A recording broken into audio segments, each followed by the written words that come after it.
सेपोलॉजिस्ट political strategist बैठ करके जो चर्चा कर रहे थे पप्पू यादव को लेकर के, उन सब चीज़ों पर वास्तव में आज विराम लग जाएगा। पप्पू यादव की जो पार्टी थी और पप्पू यादव की जो टीम थी उसको आप नज़रअंदाज नहीं कर सकते हैं, जन अधिकार पार्टी। और तीसरी सबसे अहम जानकारी भी मैं आपको बता दूं, बड़ा बदलाव होने वाला है कांग्रेस में। अब पप्पू यादव ने जो लिस्ट दी है कांग्रेस को कि हमारे लोग चुनाव लड़ेंगे, कि कांग्रेस का भी सर्वे बिहार में चल रहा है। कांग्रेस 150 सीटों पर चुनाव लड़ने की तैयारी में बिहार में थी। वो सीट ढाका की सीट है, पूर्वी चंपारण के ढाका विधानसभा की। इतनी अंदर की बातें आपने बताई, तो यह भी बात बताइए आखिर वो कौन सी बातें हैं जिसको लेकर पप्पू यादव की हर बात को राहुल गांधी, प्रियंका गांधी समर्थन कर रहे हैं। पप्पू यादव चाहते भी हैं कि 100 सीटों पर कांग्रेस लड़े।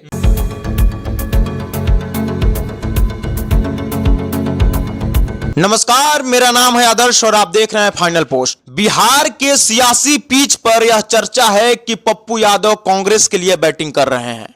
क्या सचमुच पप्पू यादव कांग्रेस के लिए बैटिंग कर रहे हैं? आज परत दर परत हम सब कुछ का खुलासा करेंगे, सब कुछ आपको बताएंगे। क्या आपको नहीं लगता कि बिहार कांग्रेस के नेताओं से ज्यादा बेचैनी पप्पू यादव को है? बिहार के कांग्रेस को लेकर सीट शेयरिंग के मुद्दे पर पप्पू यादव को लेकर तमाम तरह के सियासी अटकलें लगाए जा रहे हैं, तमाम तरह के सियासी कयासों का दौर चल रहा है, लेकिन पर्दे की पीछे की कहानी कोई नहीं जानता। आज हम आपको सब कुछ बताएंगे। तमाम तरह के कयासों के साथ साथ सियासी अटकलों पे आज हम विराम लगाने आए हैं, क्योंकि आज जो हमारे हाथ लगा है उसे आज आप सुनेंगे तो आप भी चौंक जाएंगे। पर्दे की पीछे की कहानी क्या है, पप्पू यादव और कांग्रेस के बीच क्या खिचड़ी पक रही है, पर्दे के पीछे की वो तमाम कहानी, दांव पेच की वो सभी रणनीति, आज सभी पर से पर्दा उठाएंगे और आज हम आपको सब कुछ बताएंगे। इसके लिए हमारे साथ मौजूद है हमारे एडिटर पुरुषोत्तम मिश्रा। सबसे पहले स्वागत है पुरुषोत्तम। धन्यवाद आदर्श। पुरुषोत्तम, कौन सी खबर आपके हाथ लगी है? वह कौन सी खबर है जिसे सुनकर जो तमाम तरह की सियासी अटकलें लगाए जा रहे हैं, कयासों का दौर चल रहा है, उन सभी पर आज पूर्ण विराम लग जाएगा? लोग सुनेंगे तो लोग भी चौंक जाएंगे कि क्या यह सचमुच यही खबर है, और यह खबर आप बताएंगे तो बिहार के सियासी गलियारों में भूचाल आ जाएगा। कौन सी खबर है जिसको सुनने के लिए मैं भी उत्सुक हूं, आज आप बता दीजिए वो कौन सी खबर है। धन्यवाद आदर्श। सबसे पहले बहुत अच्छा आपने कहा कि कौन सी वो खबर है। वास्तव में जब इस खबर की मैं पड़ताल कर रहा था और खबरों की जो तमाम तरह के सियासी अटकलें चल रहे थे और खींचतान की जो राजनीति बिहार में चल रही है, तो मैं जब इन खबरों की पड़ताल कर रहा था तो परत दर परत जब इन खबरों के पीछे गया तो मुझे भी जानकर आश्चर्य हुआ कि बिहार के राजनीति में आखिर ये चल क्या रहा है। जो खबर मैं आज आपको बताने वाला हूं, दर्शकों को बताने वाला हूं, दिखाने वाला हूं, समझाने वाला हूं, इसे दर्शक भी सुनेंगे तो वो जब तमाम तरह के जो अटकलें लगाए जा रहे थे, सेपोलॉजिस्ट पॉलिटिकल स्ट्रेटजिस्ट बैठ करके जो चर्चा कर रहे थे पप्पू यादव को लेकर के, उन सब चीज़ों पर वास्तव में आज विराम लग जाएगा। सूत्रों से जो जानकारी मुझे मिली है, और ये जानकारी पुख्ता जानकारी है, क्योंकि जिस व्यक्ति ने ये जानकारी दी है वो काफ़ी भरोसे के साथ दी है कि मेरा नाम नहीं बताइएगा, लेकिन सारी जानकारी मुझे उसने दी है।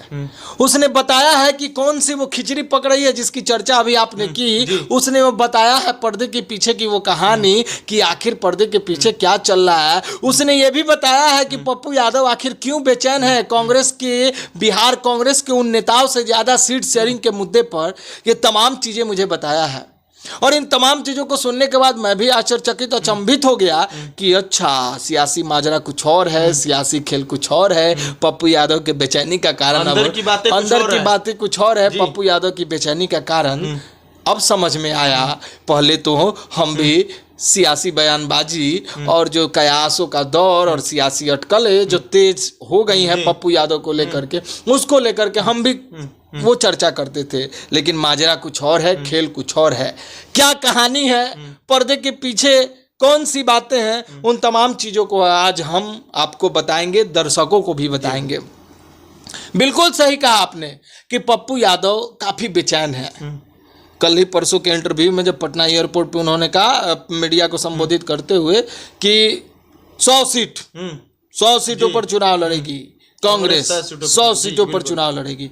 बिल्कुल सही कहा पप्पू यादव ने, ये बात बिल्कुल सही कहा। पप्पू यादव चाहते भी हैं कि 100 सीटों पर कांग्रेस लड़े, और सिर्फ पप्पू यादव ही नहीं चाहते, कांग्रेस भी 100 सीटों पर तैयारी कर रही है। दर्शकों को हम आप बता दें कि जो पुख्ता जानकारी हमें प्राप्त हुई है, जो सूत्रों से जानकारी हमको मिली है, वो काफी पुख्ता है। देखिए, बिहार में जो कांग्रेस का रिवाइवल जिसको लेकर के हम लोग बार बार चर्चा करते हुए आए हैं, इसमें जो अहम बातें सामने निकल करके आई है, जो जानकारी हमें मिली है कि कांग्रेस का भी सर्वे बिहार में चल रहा है। कांग्रेस 150 सीटों पर चुनाव लड़ने की तैयारी में बिहार में थी। बिहार में थी, अभी नहीं थी। 150 सीटों का सर्वे कराया गया। पहले सर्वे में जो जानकारी मुझे मिली, 50 सीटों को कांग्रेस ने जाने दिया।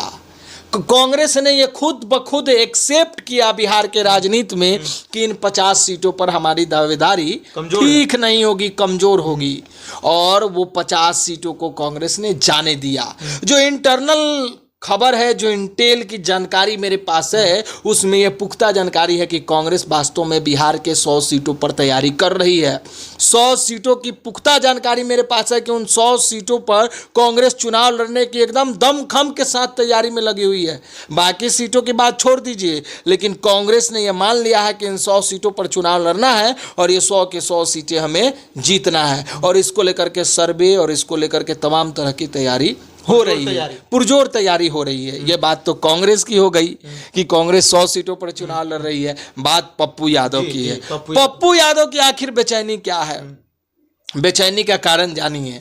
पप्पू यादव और कांग्रेस की जो इंटीमेसी है बिहार के पॉलिटिक्स में, वो देखने को मिल रहा है। काफी दिलचस्प नज़ारा है, और ये समझ में तो सबको आने लगा था कि कुछ ना कुछ खिचड़ी पक रही है। अब जो जानकारी मुझे मिली है, वो जानकारी ये है कि पप्पू यादव ने जो लिस्ट सौंपा है कांग्रेस को कि हमारे इतने लोग चुनावी मैदान में उतरेंगे कांग्रेस पार्टी के सिंबल पे, मतलब हमारे लोग मतलब पप्पू यादव के लोग या कांग्रेस? पप्पू यादव के लोग, जन अधिकार पार्टी के लोग, जो पप्पू यादव की पार्टी थी। देखिए, पप्पू यादव की जो पार्टी थी और पप्पू यादव की जो टीम थी, उसको आप नज़रअंदाज नहीं कर सकते हैं। जन अधिकार पार्टी काफ़ी मेहनत कर रही थी, और जो युवाओं का समर्थन था या फिर डेडिकेटेड लोग जो थे पार्टी के प्रति समर्पित लोग, उनकी संख्या काफ़ी बढ़ चढ़ी। अब पप्पू यादव ने जो लिस्ट दी है कांग्रेस को कि हमारे लोग चुनाव लड़ेंगे, तो चर्चा ये भी हुई कि इतने पर, लेकिन पुख्ता जानकारी मैं आपको बता रहा हूं। पप्पू यादव ने 25 सीटों की डिमांड रखी है कांग्रेस से कि आप 100 सीटों पर चुनाव लड़ेंगे तो उसमें 25 सीटों पर हमारे उम्मीदवार, यानी हमारे लोग जो जन अधिकार पार्टी के लिए समर्पित थे, डेडिकेटेड थे, और जन अधिकार पार्टी को बिहार में आगे बढ़ाने का काम किए, शीर्ष पर पहुंचाने का काम किए, उनको हम लड़ाएंगे। और उन सीटों की संख्या 25 होगी, और 25 सीटों की लिस्ट पप्पू यादव ने कांग्रेस को दी है। और उन 25 सीटों पर आपको हैरान करने वाली हम बात बता दे कि राहुल गांधी और प्रियंका गांधी की भी सहमति बनती हुई नजर आ रही है। मुहर लग गई।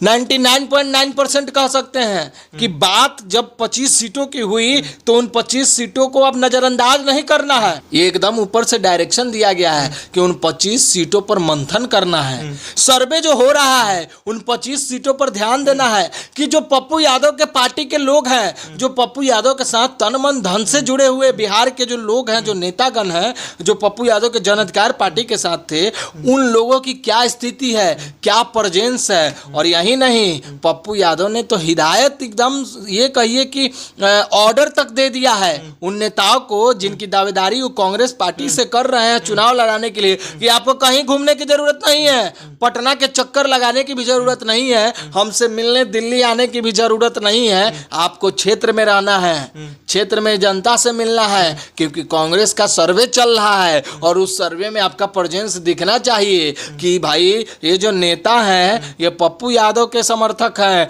ये पप्पू यादव के नेता हैं, और ये जनता से काफी घुल मिल रहे हैं, मेल मिलाप कर रहे हैं, मिल करके जनता के समस्याओं का निराकरण करने का जो वादा है वो निभाते हुए नजर आ रहे हैं। तो ये प्रेजेंस बना रहना चाहिए। इसीलिए जिन 25 नेताओं की बात पप्पू यादव ने की है वो सभी नेता भी आपको फील्ड में दिखेंगे, यानी 25 विधानसभा के वो 25 नेता जिनको ये लगता है कि पप्पू यादव ने मेरा नाम रेकमेंड किया होगा, वो सभी लोग जनता जनार्दन का दर्शन कर रहे हैं, जनता जनार्दन के आगे हाथ जोड़ करके अपनी पहचान बना रहे हैं।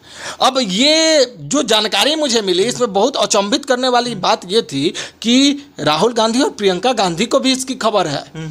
तब माजरा समझ में आया, तब सारी चीजें समझ में आई कि बिहार में कांग्रेस की जो दावेदारी है, जो सीट शेयरिंग की जो बातें चल रही है, उसमें पप्पू यादव की दिलचस्पी क्यों है? तो पप्पू यादव की दिलचस्पी इसीलिए है कि जो भी सीटों की संख्या होगी, जो 99.9% तय है, कांग्रेस ने मन बना लिया कि 100 होगी और 100 में से 25 पप्पू यादव की होगी, इसीलिए पप्पू यादव की बेचैनी है। और राहुल गांधी, प्रियंका गांधी से लगातार पप्पू यादव बने हुए हैं। पप्पू यादव का जो बयान आ रहा है, उस बयान को सिर्फ ये कह देना कि पप्पू यादव बोल रहे हैं, बोलेंगे, नेता है तो बोलेंगे, उनका काम है बोलना, गलतफहमी है। गलतफहमी में लोग रह रहे हैं। पप्पू यादव अपने कुछ नहीं बोल रहे हैं। जो हालात है, जो सिचुएशन है और जो चीज़ें चल रही हैं, उसी चीज़ का कंक्लूजन उनके बातों में निकल रहा है, वही चीज़ वो बोल रहे हैं। एक जानकारी तो ये मुझे मिली कि भाई 25 सीटों पर पप्पू यादव चुनाव लड़ने का दावा कर रहे हैं। दूसरी जानकारी मिली कि कृष्णा लावरू, पप्पू यादव, कन्हैया कुमार, ये सब लोग एक ही पैनल के लोग हैं। यूँ समझिए कि एक ही लोग हैं, तीनों के अंदर कोई मतभेद नहीं है। इसको लेकर कांग्रेस मजबूत हो रही है और इसको लेकर के कांग्रेस मजबूत हो रही है, कोई मनभेद भी नहीं है। जो भी चर्चा है बिहार के राजनीति में, कांग्रेस पार्टी में जो कुछ भी हो रहा है, ये मत समझिए कि पप्पू यादव उसमें नहीं है।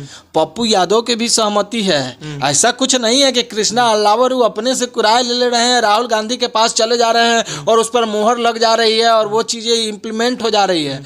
पप्पू यादव भी उसके पीछे हैं। कृष्णा लावरू और पप्पू यादव के बीच भी खूब टॉक हो रही है, बातचीत हो रही है, क्या करना है। मतलब हर फैसला में पप्पू यादव की भी सहमति रह रही है। और स्टार प्रचारक के रूप में आप देख लीजिएगा, कांग्रेस की तरफ से पप्पू यादव बिहार के राजनीति में आगामी विधानसभा चुनाव में प्रचार प्रसार करते हुए नजर आएंगे।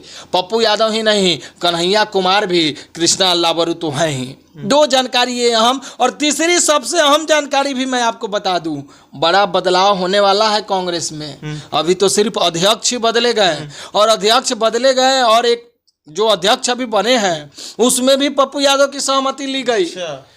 पप्पू यादव से बातचीत की गई और उसके बाद कांग्रेस कमेटी, बिहार प्रदेश कांग्रेस कमेटी में बड़ा बदलाव होने वाले हैं और उसमें भी पप्पू यादव की सहमति है। पप्पू यादव ने एक और लिस्ट सौंप दिया है। कौन सी लिस्ट? वो लिस्ट ये है कि पप्पू यादव का जो दल था, जन अधिकार पार्टी, उस दल के 200 नेताओं का नाम पप्पू यादव ने रिकमेंड किया है कि इन लोगों को भी सेट करना है आपको कांग्रेस में, बिहार कांग्रेस कमेटी में, जिला स्तर से लेके प्रखंड स्तर से लेके और बिहार के स्तर तक, यानी पंचायत लेवल से स्टेट पॉलिटिक्स तक इन लोगों को भी आपको सेट करना है। ये 200 लोग वो हैं, जिस तरह से प्रधानमंत्री नरेंद्र मोदी के हनुमान चिराग पासवान है, तो ये 200 लोग हमारे हनुमान हैं। यानी ये 200 वैसे नेता हैं जो हमेशा एक फोन कॉल पे तैयार रहते हैं पप्पू यादव के लिए। बिहार के किसी जिले में पप्पू यादव हो, सिर्फ फोन की घंटी बजने की देरी है, ये सब लोग पहुंच जाते हैं। तो उन 200 नेताओं की भी लिस्ट पप्पू यादव ने कांग्रेस को सौंपी है। और बिहार कांग्रेस में जो बड़ा बदलाव होने जा रहा है, 99.9% मान के चलिए कि उन 200 लोगों को भी जगह बिहार प्रदेश कांग्रेस कमेटी में दी जाएगी। इतनी अंदर की बातें आपने बताई, तो यह भी बात बताइए आखिर वो कौन सी बातें हैं जिसको लेकर पप्पू यादव की हर बात को राहुल गांधी, प्रियंका गांधी समर्थन कर रहे हैं और बिना शर्त उसको मंजूर कर रहे हैं। देखिए आखिर वो कौन सी बात? देखिए, पप्पू यादव ने जो कर दिखाया लोकसभा चुनाव में, पप्पू यादव को टिकट नहीं मिला इंडिया गठबंधन से, पप्पू यादव ने निर्दलीय नामांकन किया और चुनाव जीत गए। चुनाव जीतने का परिणाम ये हुआ कि उन सीटों के कारण सीमांचल के सीटों पर, पप्पू यादव के सीट के कारण सीमांचल के सीटों पर प्रभाव पड़ा। पप्पू यादव को टिकट न देना सीमांचल के सीटों पर गहरा प्रभाव पड़ा इंडिया गठबंधन के लिए। और जहां जहां से जो उम्मीदवार चुनाव लड़ रहे थे, वो कांग्रेस को है, आरजेडी को, उनको हार का सामना करना पड़ा। ये बातें कांग्रेस बखूबी समझ गई है। पप्पू यादव की उस जनाधार को भी कांग्रेस समझ गई है, जन अधिकार पार्टी के उस फेम को भी कांग्रेस समझ गई है, जिसको बिहार कांग्रेस ने भी बड़ी नजदीक से देखा है, बिहार के लोगों ने भी नजदीक से देखा है। तो पप्पू यादव को इस वक्त क्यों इग्नोर करेगी कांग्रेस? पप्पू यादव को इग्नोर करने से कांग्रेस फायदा को क्या फायदा है है? कहीं ना बिल्कुल फायदा है कांग्रेस को। और पप्पू यादव जिस तरीके से दिल्ली चुनाव देख लीजिए, झारखंड का चुनाव देख लीजिए, कांग्रेस के लिए जो बैटिंग करने की बात आपने कही, इन्होंने बैटिंग तो पहले से ही वो कर रहे हैं और कांग्रेस के लिए एकदम इंटरव्यू में कहते हैं कि हम कांग्रेस के लिए हैं, कांग्रेस के लिए रहेंगे। तो ये जो बातें हैं, जरूर बातें ऊपर में कुछ ना कुछ हुई हैं कि आप लोकसभा में तो हैं लेकिन बिहार में भी एक दर्जा आपको दिया जाएगा, आपको नजरअंदाज नहीं किया जाएगा, आप हमारे साथ बने रहिए। और पप्पू यादव कांग्रेस के साथ में बने हुए हैं। तो इस बार कांग्रेस नहीं चाहती है, जो इंटरनल असेसमेंट है कि कोई गलती हो और हम पप्पू यादव को इग्नोर करें भी तो क्यों करें। हाँ, एक लोकसभा का नेता, सांसद और जनता के बीच में राज करने वाला, गरीबों की मदद करने वाला, ये अलग बातें हैं पप्पू यादव को लेकर के कि आपराधिक छवि रही और उन्होंने क्या कुछ किया। लेकिन कोरोना काल से लेकर के और पटना में बाढ़ तक लोगों की जो मदद उन्होंने की, और लोगों के बीच आज भी आप देखिएगा कि गड्डी का गड्डी खोल करके लोगों के बीच बांट देते हैं। किसी गरीब का शादी विवाह हो तो उसमें भी पैसा खर्चा करते हैं, हॉस्पिटल पहुंचाने का काम करते हैं।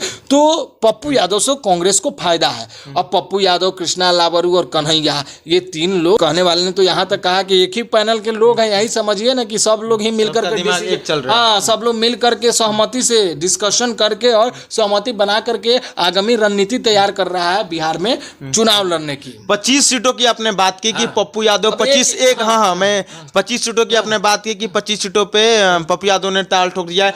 किसी एक सीट की बात बताएं जिस पे आप मतलब कि श्योर हो कि 25 में से एक सीट की चर्चा बताएं। आपने बहुत बड़ा सवाल कर दिया। 25 सीटों में जो एक सीट है, वो सीट का नाम मैंने सुना तो मैं बड़ा आश्चर्यचकित हो गया कि भाई इस सीट की चर्चा है। और मैंने यहां तक सुना कि वो जो नाम है और वो जो सीट है वो दूसरे तीसरे नंबर पर ही है। 25 जो लिस्ट है, लिस्ट में 25 लोगों की नाम जो है वो दूसरे तीसरे नंबर पे है। वो सीट ढाका की सीट है, पूर्वी चंपारण के ढाका विधानसभा की सीट, ढाका विधानसभा की सीट है। और पप्पू यादव ने अपने एक नेता का नाम उसमें रेकमेंड किया है कि ढाका से इनको चुनाव लड़ाइए। हमारे नाम भी तय हो गया है, नाम भी तय हो गया है, वो नाम गया भी हुआ है, लेकिन नाम हम अभी आपको नहीं बताएंगे। नाम भी बता दीजिए। नहीं, नाम इसलिए अभी नहीं बताएंगे, नाम हम जरूर बताएंगे क्योंकि जो जानकारी है वो पुख्ता जानकारी मिली है और जो हमारे सूत्र है वो काफी मजबूत है। नाम हम अगली वीडियो में बताएंगे जिस वक्त हम ढाका के विधानसभा का एनालिसिस करते हुए नजर आएंगे। तो वो नाम हम आपको जरूर बताएंगे कि किस नेता का नाम पप्पू यादव ने रेकमेंड किया है कांग्रेस के तरफ से। और कांग्रेस के भी जो पुराने नेता है, एक और नेता वहां से, उनका भी नाम रेकमेंड हो रहा है कांग्रेस के इंटरनल लोगों के द्वारा। जो इंटरनल नेता है पहले से कांग्रेस में बने हुए हैं, उनका भी नाम रेकमेंड हो रहा है। तो दो नाम कांग्रेस पार्टी से ढाका विधानसभा क्षेत्र से जा रहा है, जिसमें एक पप्पू यादव का नेता है और एक कांग्रेस का नेता है। बड़ा दिलचस्प होगा यह देखना कि दोनों में से किसको वो सीटें मिलती हैं और क्या वास्तव में कांग्रेस को इस बार ढाका विधानसभा की सीट मिलेगी, ये भी देखना दिलचस्प होगा। चर्चाएं तो चल रही है लेकिन इस पर चर्चा हम बखूबी करेंगे और बाद में करेंगे और उस नेता का नाम भी बताएंगे। धन्यवाद आपका। हमें इंतजार रहेगा उस वीडियो का जिस वीडियो में आप नाम का ऐलान करेंगे। तो आपने देखा, कहा जाता है कि बिहार की जो राजनीति है वो कयासों की राजनीति है। इसमें सिर्फ आप कयास लगा सकते हैं, सियासी अटकलें लगा सकते हैं कि ये हो सकता है। जैसा कि आपने देखा कि हमारे एडिटर ने जो जानकारी दी, जो पर्दे के पीछे की जो खेल चल रहा था, उस खेल का परत दर परत खोल के आप सामने रखा, जो असलियत थी उसको सामने लाए। और इन्होंने यह तक कहा है कि ये जो खबर बताए हैं, जो जानकारी दिए हैं, वो 99.9% सही है, क्योंकि इनके इंटेल, इनके सूत्र काफी मजबूत है। तो आपको कैसा लगा है वीडियो, आपकी क्या राय है, कमेंट बॉक्स में जरूर बताइए। देखते रहिए फाइनल पोस्ट। बहुत बहुत धन्यवाद।